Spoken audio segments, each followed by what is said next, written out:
Welcome to this week's episode of the Leicester Fan Podcast. We're looking forward to the big match, obviously away at Bournemouth. But before we get on to that, I'm joined by Jake and Reedy, both from Leicester Fan TV today. Welcome, Jake. Thank you. Welcome, Reedy. Hi, you're right. I think we're all feeling a lot more bubbly than we were a few days ago. Obviously, we've had a couple of days to recover from, as you can hear in my voice. I know, Jake, you're feeling the same. Yeah. Voice still not recovered from the Forest game. No, not at all. Tough match, but I think the best bit for me was the way that the players reacted, but before that, the way the fans reacted. A great tifo from Union FS. Well done to those lads over there. And then, Jake, it was pretty much within the first minute. The fans were singing, the players looked up for it. What had changed? Yeah, I mean, usually before a game, it's quite kind of dead silent, especially in the last few games before Forest. It was dead silent. Everyone was nervous and not really sure what to expect. But 5-10 minutes before kickoff, there was just a lot of singing. The atmosphere felt good, and of course, as soon as that tifo went up, the fans were up for it. And as soon as the first minute started, the fans were up for it, and I think that pushed it onto the players. And I think that's something that we need to push on now for the next, especially the next couple of games, to give the players a confidence boost. I mean, really, we've very much been looking at. It's been a woeful start for Leicester this season. Really, really poor. We know that, the poorest one for many, many years. But we have talked about it during the bad few games that we've had. We have talked about it that these are effectively the squad that finished fifth and eighth. They're a decent, but they're more than a decent bunch of lads on the pitch there for us. Again, the same sort of question. What changed for the team on the pitch, because it did seem to come together? Yeah, it was a difficult one because we did say before the game at pieces that someone like Maddison being on the wing didn't really look the perfect kind of match for the game. Did he really play on the wing, did he? I think he did, yeah. I thought it was a bit more central. I thought it was a bit more central. I think he played more wide, but then came in a lot. Because obviously, when we were playing wingers, we played Barnes on one side and Maddison on the other, and then he came into the middle a lot, and that's what had to kind of make his plan kind of play. But yeah, the team kind of just performed that day, didn't they? They kind of Faye played well.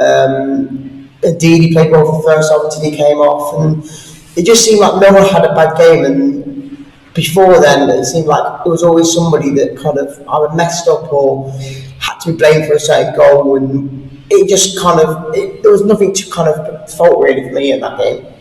I mean, Jake, Reedy's right. There wasn't any faults as such. Nothing that led to a goal. 0-0. We'd had most of the play. I thought we looked the better team by a little bit, and I was saying to you when we were there, I think we're the better team, but anything can happen at 0-0, and they went up the other end to us and hit the post. We got away with that one, didn't we? And that was I think a few moments later we scored. That was a massive difference that made to the game, hitting the post. Yeah, well, I think that in that game it was always going to be who's going to score the first goal, because the first goal was going to set the momentum for the rest of the game. And we had most of the possession. We had Kieran Dewsbury-Hall missing it, and then Vardy doing pretty much the same thing, just wide of the post. And those two came pretty quickly, one after the other.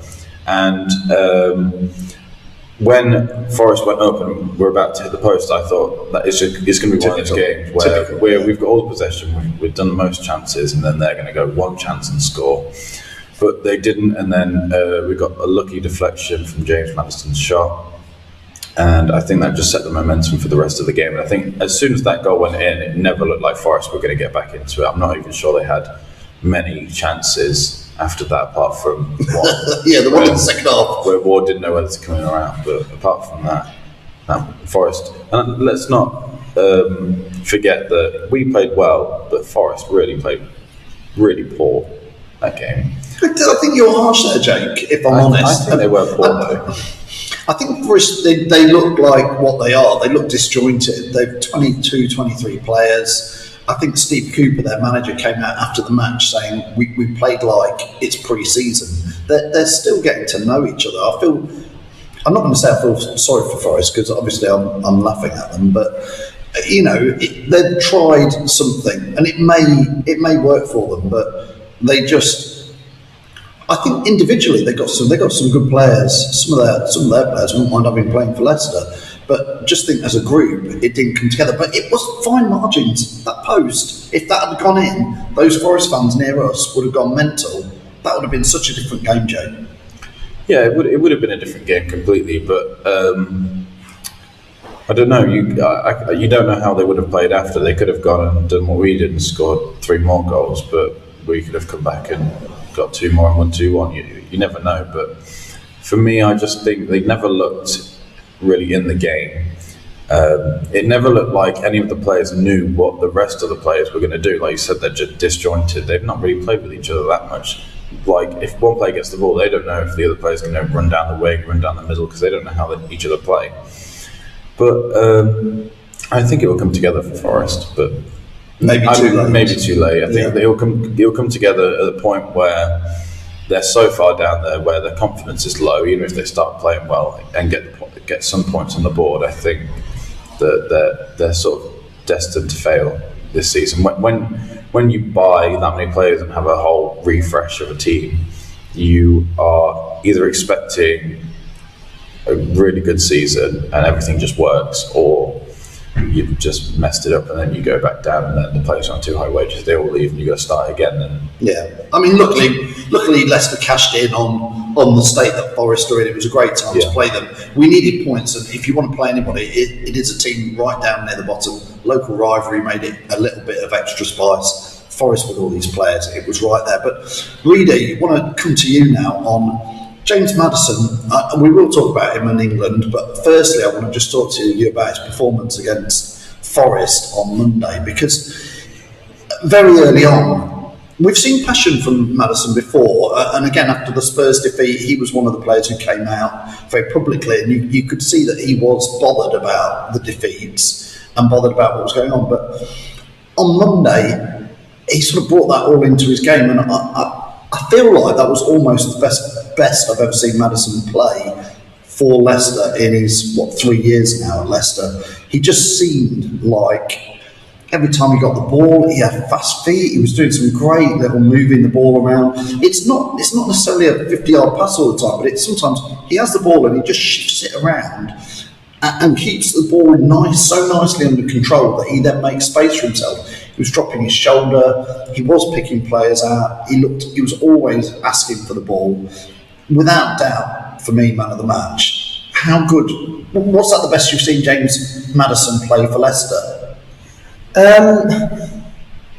I'd say yes, but again now you've got to think who is our main man in the team, and you probably would say Maddison. I think every away fan team we play, they say that you've got to watch out for Maddison. Obviously before it was Vardy and now it is Maddison, and he's kind of the only one for me now that, like, previously before Forest game, he was the only one that looked like he was actually interested in the game. And if he's not playing well, the team's not playing well. And I think when he's playing well and he's got the confidence, you know he's there in that team. You know he's going to score goals and you know he's going to get assists. But yeah, it's just, it doesn't stop now, does it? From what stats look like you can't not play him, and every game you play him, you know that he's probably going to get an assist or even a goal in the game. But going forward now, what can you see from him going forward? Because you've got to think, where can he get to? Will he move in the summer? You don't know. I don't think he will, because he seems like he's so interested in Leicester and his confidence is so high at Leicester. Why would he move to maybe get dropped in the team because there's so many other players that's in his spot? But at the moment, you can't not have him in that team. Jake, I was watching a bit of a Forest fan stream yesterday to see what their reaction were, and it was quite interesting. They were talking about Maddison. They were saying how good he was, but they said for that free kick against, which was right in front of us, we had the perfect view. They said about Henderson, their reaction was they wanted Henderson to save it, but they said he just didn't know where to position himself, where to go.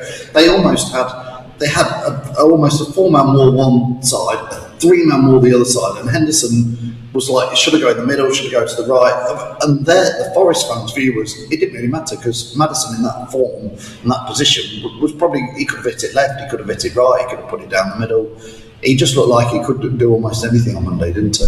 Yeah, I mean, that setup was a bit questionable. I think they were setting up that Maddison was going to hit the wall So just stick Henderson in the middle. Hopefully the ball gets it, and if not, Henderson's in the middle, so it's not too far either side. But Maddison at the moment with his free kicks, I'm surprised they did that. They just set up a normal wall where Henderson had a wall on one side, stuck to the other, and thought he's going to go that side most likely. So just bank on that, because Henderson, I think, got a bit flat-footed. He started off the side where Maddison went, and then sort of thought, I don't think he knew where to go. No, I think he predicted I'm going to go to the right, but it came to the left and he got sort of flat-footed. Fantastic. It was a great finish. I think even if the wall was set up differently, I don't think Henderson would have saved that. You hit getting off the post and then it's sort of the perfect shot, really. I mean, before we leave Maddison alone, Reedy, his stats are the best English, attacking midfielder around since the start of the Premier League last season, without doubt. He's got the most goals, the most assists, and played a lot of matches as well. There's other people in that list who, like Jack Grealish, who's a very similar player. I think there's only started 7 or 8 games for Man City in all that time. Surely Maddison should be considered for England for the World Cup.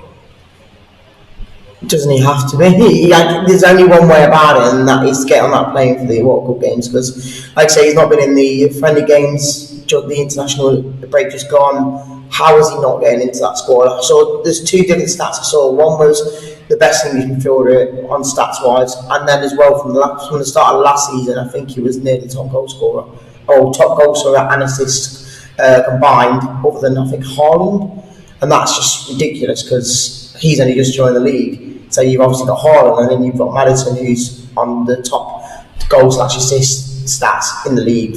And how is he still not on that plane? Because maybe you've got someone like Mount, who's from Chelsea, obviously big team kind of bias, and even Southgate said that he's normally picking people on merit, not. Well, I think Southgate stopped doing that now, really. That's the thing. And that's the thing. It's like, what else can Maddison do now to get into that squad? He can't play any better, surely. And if he is, that means he's probably going to make a move to a bigger team. But at the moment, you just feel like, what else can he do to get into that squad? Yeah, you'd like to hope he's going to get there, Jake. Talking about another Leicester player who, again, hasn't featured for England really, apart from, I think, one appearance, but had another good game. For me, had a good game on Monday, and we saw the best of Harvey Barnes, taking the ball, trying to take defenders on a little bit more, and a great goal, Jake. Yeah, I mean, I think if you look at the likes of Dewsbury Hall and Barnes, they're good players, but I don't think they can get into that England squad just yet. I think they've got a little bit of time where I think over the past couple of years we've looked at Harvey Barnes. He's got a bit of, he's really good. When he's on form, he's really good. And when he gets it right, he gets it right. But there's some points in his game that I still think he needs to improve. Same with Dewsbury Hall. They're both somewhat young, need to have a bit more, just change it up a bit more about how they play. And I'm not so sure it works really with how Southgate plays either. No. But with Maddison, I think if he doesn't get taken to the World Cup, I think it almost just shows that they're obviously not picking on form. And I think it's a bit disrespectful. And you almost look at it. And I've been saying this since I can remember watching England about picking players on form. A lot of the time, it's always picked on a big name basis, and you almost sit there and think, well, no wonder we don't win World Cups and Euros, because we're not picking, or they're not even picking the starting 11 based on form, basing it off, Mason Mount, yeah, he plays for Chelsea. He's not been anywhere near his level. No, the stats show he's not up there. No, he's not, especially not this season. And I think if Mount gets taken over Maddison and plays, then it's the size of the club. Then we're not going to win. We're not going to win the World Cup if we take a player that's not on form and not doing that well over a player that is doing really well. You wouldn't see Germany or France doing that. They'll pick the players that are going to win the games. That's how you play football. You don't pick it based off, he gets the most sponsors and he's got the most followers on Instagram, or he plays for Tottenham, he plays for Spurs. If a player came from the Championship but was absolutely on fire and you give him a chance and he was scoring goals left, right and centre, you play them. That's how football works. I mean, they took Ivan Toney to the last squad and didn't play him, which I just found strange. Give him a chance. Let him have some minutes on the pitch at least, make his debut. Pulling it back to Leicester, though, away from the England side, which I actually don't think Maddison will go. I don't think he will get picked. No. I think that's just. I think something happened between him and Southgate that time. He was sent home and he was poorly, and ended up being photographed in a casino. I think that was not got the right DNA maybe for Southgate would be what the reality is. Back to Leicester though, really. Wes Fount. Have I said that right for a start? Yes, you did, yeah. Thank you. I thought, again, Spurs, he was dropped into the deep end, and obviously not a great game to make your debut, but his home debut against Forest was the type of game. But I did like, he seemed one of the... You said it wrong, didn't you? Pardon? You said Wes Fount. Yeah. It's Wout Faze. Wout Faze. It's the other way around. It's the other way around. Wes Fount, I keep saying that, and it's Fount Wes. Yeah. No. Wout Faze. Anyway, I thought he had a good debut. I'm going to get it wrong every time I say it now. It's alright. It's like Slimani and Salami. You can never get that right. Anyway, I thought he had a really good debut at home. He's noticeable by his hair. So you sort of notice him on the ball, but I also noticed that he was quite cool, calm and collected a lot of the time, and particularly enjoyed watching him bring the ball forward a little bit, in the same sort of style as Wes Fofana did. Now, I'm not going to compare the two really in this, but I thought he looked decent in that centre-back pairing with Johnny Evans. He just looked comfortable in there. Like, I think Jake said he's been playing with Evans for the last 2 or 3 years. It just seemed like he knew what he was doing. He made some tackles. I think I saw one tackle that he just got completely in, even though he didn't need to be in there, just to show that he's got a bit of a fight in him. And like I said, the balls that he made by running through the middle, like Harry Maguire did, like Fofana did, that's the sort of player we need in that squad, who can play it on the ball and through the middle instead of it being back around the sides to the wing back. So it feels a bit fresh in that defence, and it makes it look like we know what we're doing again in the defence. And once the defence plays well, it just shows that someone like Danny Ward can keep a clean sheet because the defence is there to help him out. But it's a difficult one because you've got to think FaZe has only just come in and he's done really well, especially after the 6-2 defeat to Spurs. But going into the Bournemouth game, you think he's got to be a starter in that, surely? Yeah, I mean, I think so, and I just want to pick up with Jake on something you said there. We're all super positive after the Forest result, but it's not been a great start to the whole season. I still want to pick up on Danny Ward because I didn't feel he had a good game on Monday. He made more saves than normal, but it was a very poor Forest performance overall. They had the one that was rolled past him, the post saved him. He had the one in the second half. He had, another one in the first half where he came out, he dropped it, and then it fell nicely for him. He picked it up. He had one in the second half as well where they were one-on-one with him. He didn't know whether to come, to stay, to go. He literally was doing like a cartoon character, running forward, stop, run back. Luckily, their player shot against him, and then the rebound fell to and one of their players who miscontrolled it. Again, we want to back him, Jake, but I personally didn't think he had a brilliant game on Monday. I thought he was lucky. Yeah, well, I just want to pick up a point about what Reedy said about the defence. I know that we got a clean sheet, which is great, but I still think that they need to improve a little bit because Forest had mainly two good chances to score, and both times they got through our defence like slicing butter with a hot knife. It wasn't that difficult for them. The first one was just a simple through ball and it managed to get straight through to a 1-on-1. The second one was our defence was a bit split up and they managed to go 2-on-2, I think, and then Danny Ward that was the one where Danny Ward was going back and forth. So I think there's still a lot of improvements, and I think that if we were playing any other team who had those chances, they would have scored them. So I still think there's a lot to improve. But coming to Danny Ward, I think now we just have to stick with it because we have to because Rodgers. No, I agree. And Rodgers isn't going to change it unless we go now and Ward has a couple of blunders and makes major mistakes and it's noticeable. I don't think he'll pick Iveson because Ward was made number one by Rodgers and Rodgers is too stubborn to change that. Yes. I think coming off the clean sheet, Ward must have a bit more confidence now, thinking, well, I can actually not let him 6 goals in one game. Yeah, I can keep a clean sheet. I can keep a clean sheet and make some saves. And hopefully you just have to build on that. I mean, Ward, he hasn't had a great start to the season, but he's not a bad goalkeeper.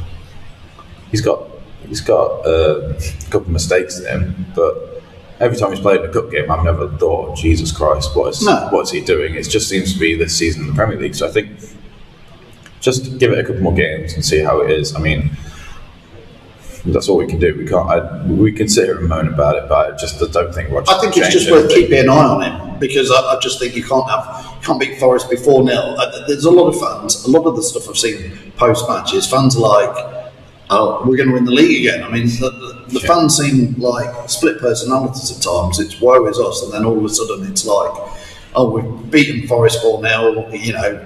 But I mean, hopefully it is onwards and upwards. But I just think a little bit of a reality check that Danny Ward was a bit exposed at times. As you say, the defence wasn't perfect, and it wasn't against a great side.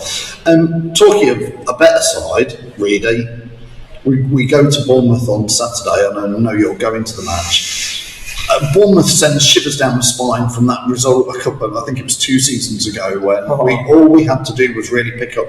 Well, in the end, a draw away at Bournemouth would have got us into the Champions League. Is that where you got a record for beating someone in the leg? Just completely collapsed. I think we lost 4-1 in the end. It was a woeful performance. Even though they've been relegated since then and come back up, I think they're currently a bit higher than I thought they were when I looked at the table. They're just below mid-table, I think. Like Jake was saying there's every chance that they will create some chances against us. It's not going to be an easy game to go away with Bournemouth, but one we need to pick up at least a point, and really we want to pick up 3 points there. Yeah, it's going from Forest winning 4-0 to an awful Forest side, I'd say, but going to this Bournemouth side now where they've lost, I think, 16-0 in 3 games, and then when they're at home, they've kept 3 clean sheets in a row. I don't get how that's possible, but going to a Bournemouth that are at home, and again, they've kept 3 clean sheets, is going to be a lot harder to play against than a Forest at home. So going into it, I can expect them to win, but I can still expect Leicester to come up and get a few goals and win the game easily. But it's another one where, like you said with the Forest game, it's a good time to play them. They've not done the greatest, but they are brothers. So now we've got to try and pick up the points to try and progress, even get above them now. So going into the Bournemouth game, you've got to think 3 points is a must now. Again, after the Forest game, being a 3-pointer as well. Yeah, I wonder, Jake, if he's going to change much about the team. Just a talking point we've not really touched on yet is Jamie Vardy or Patson Daka, which I think over this season is going to become a debate more and more as to who starts and who becomes the super sub as such. On Monday it was Vardy, played, had a few chances again, needs a goal, I think, just to get into the season. Missed a header right in front of us, which I think you'd rather expect him to score, but Daka came on, did the super sub role, cheeky little finish. You know, I've been very critical of Daka last season, saying I don't think he's good enough, but I've always said I want to give him the chance and I'm going to back him to do it. Bournemouth away, where'd you go? Vardy start, Daka on the bench, or just switch it around and put Daka in from the start and bring Vardy in off the bench? I think I would switch it. And I would put Daka on, because Daka has been scoring goals. Vardy, he's had chances, but he's not put them away against Chelsea and against Forest on Monday. Quite noticeably, didn't put away some chances, but he really should be putting those away. And he's on a right form at the moment, so I would play Daka. I've been critical over Daka over the last year, but if he's scoring goals, he's scoring goals. Luckily for us, we've been scoring a lot of our goals from the midfield this season, so we've not had to rely on our strikers as much. But yeah, I think switch it around, see how the game goes. If we're winning comfortably, you can just say, go on, Vardy, have a go, try and get a goal, get your confidence up. And I guess it works if we're 1-0 down as well. Vardy go on fresh legs, try and get a goal. But I just wanted to also touch a point about although Forest 4-0 was a great game and we won, and fans saying, "Oh, it's going to be a turning point." I think now what have we got? We've got Bournemouth, Crystal Palace, and Leeds. The next 3 games. Yeah. For me, that we need to be getting 9 points out of those. I know that's a lot to ask for. I know it's winning all 3, but we're at a point now where we won the game, but we're still second bottom. We're still a couple wins away from getting out there. I think if you get 9 points now, you're back up, you're back out of there. You're a bit more comfortable with where you are, and it takes a lot of pressure off the position of where you are on the table. And I guess I'm not going to say I wouldn't be happy with anything less, but I think we just need it. And I think if we really have turned it around, and if Rodgers really has turned it around, and that we're back to the old Leicester, I think 9 points out of those 3, you would have said a season or 2 ago, we should be getting 9 points out of those 3. So I think the same standard should stand now. Yeah, I tend to agree with what you've said there, Jake. Really, I think we do need a win, and I think it's very cliche to say it's game by game, but I think we just need to dig ourselves out of this hole a little bit. I think Bournemouth away is a big chance for 3 points. Again, if the Leicester team that has finished in that top areas the last 3 seasons turns up and played well, it should do very well at Bournemouth. I'm hoping for a Leicester win. I actually think we will win at Bournemouth. How about yourself? It's from the Forest game. You say if you get a win there, you can get a bit of momentum going into the Bournemouth game. But again, you've got to think: is it going to be back to the Leicester time? Is it going to go back to the Leicester of old? We're losing another game against Brendan Rodgers, but you've got to. I just don't know, because I just feel so uncomfortable going to Bournemouth knowing that we've lost to them 4-1 a few years back, and again it could happen again. But with the likes of Daka scoring goals, the likes of Maddison scoring goals, you know that Leicester can get a win against Bournemouth. I think so. So I think we're all pretty confident here. A great week to beat Forest to recover back from certainly that defeat away at Forest in the FA Cup. So, as ever, thanks for Jake joining us on this week's podcast. Thanks, Reedy, as well, for joining us. And thanks for everybody who's watched it on socials or listened to it on the Talk Sports Fancast Network channel. So thanks, everybody, and we'll see you hopefully after the Bournemouth game to catch up and talk all things Leicester City. Follow us at Leicester Fan TV, wherever you want to catch your latest Foxes chat. Leicester Fan TV is seen on TalkSport, Sky Sports, BT Sports, BBC Sport, BBC Radio Leicester, ITV Central, BBC East Midlands,